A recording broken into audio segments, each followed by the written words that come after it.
You don't consistently do what you know. You consistently do who you believe you are. Welcome to the Doing What You Know Friday community video. These Fridays are about slowing things down just enough to reflect, reconnect, and reinforce what you're building. Not just in your business or goals, but in yourself. If you've had a strong week, great. If it's been messy, you're still exactly where you need to be. Up to this point, we've talked about discipline, environment, accountability, clarity, resistance, overthinking, perfectionism, and fear of judgment. Each of those affects behavior. But underneath all of them is identity, because identity determines what feels natural to you. And what feels natural is what you repeat. A lot of people try to change behavior directly. They say, I'm going to be more consistent, or I'm going to take more action, or I'm going to stay disciplined. But if that behavior doesn't match how they see themselves, it doesn't last. Because eventually you return to what feels like you. That's identity.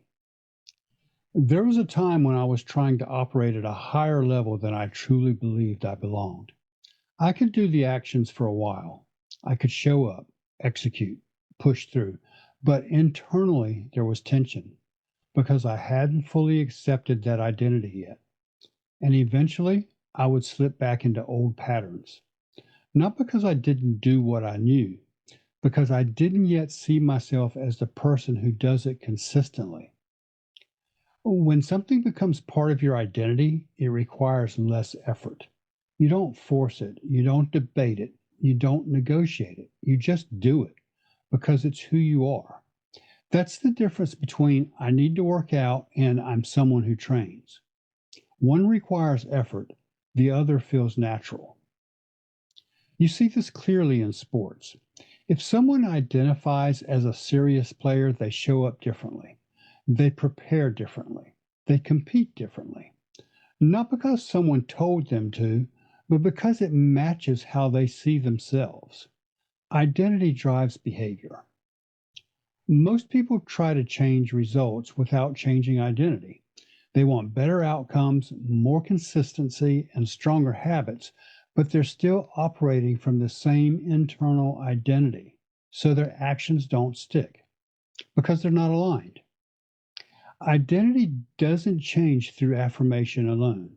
It changes through evidence, repeated action, small wins, consistent behavior. Every time you act in alignment with a new identity, you reinforcement. Over time, it becomes natural. Instead of asking, what should I do? Start asking, who am I becoming? That question changes everything because it aligns your actions with identity. And when those align, consistency follows. If you want to close the gap between knowing and doing, identity is the foundation. Inside the Doing What You Know community, we focus on building that alignment. The link below is a team referral rotator for active members inside the community, and access to that rotator is one of the benefits of being active inside the group. You can join us at doingwhatyouknow.com/team. If you're watching this and you're not actively inside the Doing What You Know community, understand this. Progress doesn't come from knowing more. It comes from being in an environment that keeps pulling you forward when you normally drift back.